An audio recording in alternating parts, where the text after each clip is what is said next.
building its own ballistic missile with the help of China, CNN reports, citing U.S. intelligence officials.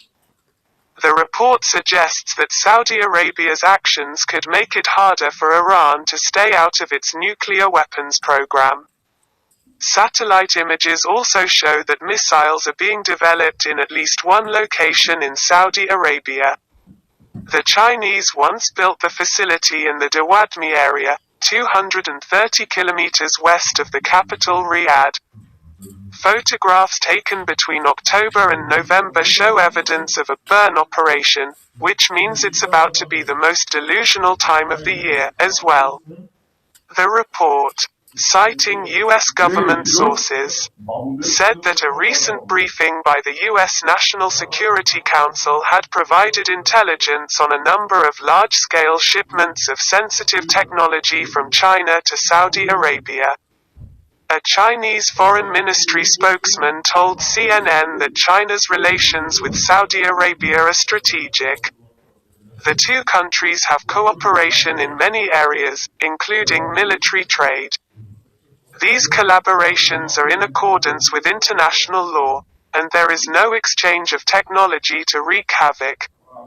The Associated Press reports that neither China nor Saudi Arabia is a signatory to the Missile Technology Control Regime, or MTCR, an international treaty to control the spread of missile technology.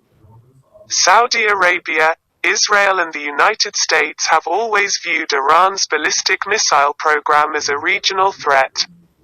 Iran, on the other hand, has been using missiles as a deterrent in place of its weak air force. However, many people think that it is not right to involve only China in this matter. In recent years, Saudi Arabia has sought to acquire ballistic missiles from a number of countries. Jeffrey Lewis, a professor at Middlebury College in the United States, says that some fuel is saved when testing a rocket. This surviving fuel is very combustible and dangerous when developing solid fuel missiles. In many cases, the surviving fuel is thrown into a burn pit and burned. Having this burning operation means that there is work going on to make missiles. This can be confirmed by analyzing the satellite images of the facilities in the Dawadmi area of Saudi Arabia. Michael Ellman, a senior fellow at IISS Washington, and Joseph S. Bermudez, Jr. of the Center for Strategic and International Studies, a U.S. think tank, described the facility as a solid-fuel rocket engine. According to a report in Britain's Daily Mail, the most important aspect of the Saudi facility is that it is building solid-fuel rockets. Solid-fuel rockets are easier to hide than liquid-fuel rockets and can fly much faster. The Biden administration now thinks that this will make it more difficult for Iran to expand its efforts to limit its nuclear program, including efforts to limit its ballistic missile program. The United States, Europe, Israel and the Middle East are all concerned about Iran's ballistic missiles. In January 2019, the Associated Press reported that Saudi Arabia had built its first ballistic missile factory, analyzing satellite images. In June of the same year, another CNN report stated that U.S. intelligence officials were aware of this. The Donald Trump administration did not want to reveal its secret intelligence to members of the U.S. Congress. Democrats are outraged to learn of this from outside government channels. Democrats say the Trump administration has been soft on the Saudis. Many say Trump's silence has given the Saudis the courage to move forward with their ballistic missile program. U.S. government officials say the Biden administration is preparing to block some of the companies involved in the transaction. However, many on Capitol Hill do not think the Biden administration will take a tough decision against Saudi Arabia. Professor Jeffrey Lewis says that while Iran's ballistic missile program has received considerable international attention, no one seems to be so concerned about the Saudi project. This implies that regional parties, such as Saudi Arabia and Israel, need to be consulted to prevent the spread of missile technology, because they are also able to build their own missiles. In an article, Mark Fitzpatrick, an associate fellow at the International Institute for Strategic Studies or IISS, a British think tank, said in an article that Iran would not want to accept any regulatory decision that would not be applied to others. However, he acknowledged that their numbers were not enough to defeat Saudi Arabia's bid to develop a ballistic missile. No plans have been made to build a nuclear warhead for the Saudis to use with their own missiles. However, in 2016, Saudi Crown Prince Mohammed bin Salman told CBS News that Saudi Arabia did not want to acquire a nuclear weapon. But if Iran develops a nuclear weapon, Saudi Arabia will do the same.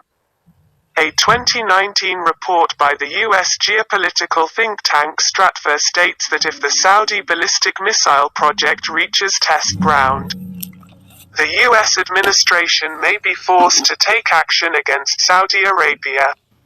Michael Ellman told the Associated Press in an interview that the Saudi Air Force has state-of-the-art F-15 Tornado and Typhoon fighter jets and that its pilots are good enough.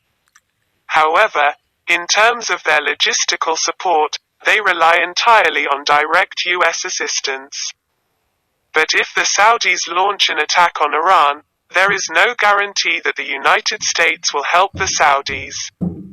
This uncertainty may have made the Saudis eager to acquire ballistic missiles. A report in Al Jazeera last September said that the United States had withdrawn its Patriot missile defense system from Saudi Arabia in the wake of a missile attack by Yemen's Houthi rebels.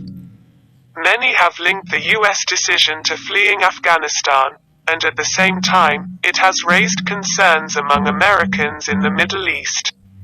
Christian Alrickson, a research fellow at Rice University's James A. Baker III Institute for Public Policy, says decision-makers in the Middle East generally agree that the United States is not as focused on defending the Persian Gulf as it once was. The Saudis feel that they have seen a tendency to leave the Middle East in the midst of 3 successive administration decisions by Obama, Trump and Biden. Many friends in the United States have been disappointed, at least since Biden's decision to withdraw from Afghanistan after the Trump administration, at least, to make sure that U.S. interests are paramount. But with the departure of the United States, the Saudis will be able to defend themselves, no one is sure. According to a report by the Stockholm International Peace Research Institute, Saudi Arabia's arms imports have increased by 61% in the last 5 years. According to a report in the Middle East Eye, Saudi Arabia announced in 2021 that it would invest more than $20 billion in its own military industry. They also set a target of purchasing 50% of their military budget from their own sources by 2030. In other words, Saudi Arabia plans to reduce its dependence on external sources. Recently, however, the Biden administration partially agreed to a Trump administration arms deal with the Saudis. The SAR 850 million arms deal includes 260 AIM-120C air-to-air missiles. And to launch these missiles from fighter jets, there are 596 LAU-127 missile rail launches.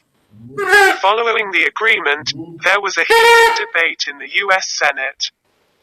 The senators recalled Saudi Arabia's human rights abuses in the war in Yemen. What is clear is that the United States has been silent on the matter since the Saudi missile project was completed 2 years ago. During the Trump administration, Democrats allege that Trump inspired the Saudi project. 1 year after the Biden administration, the United States has not made an official statement.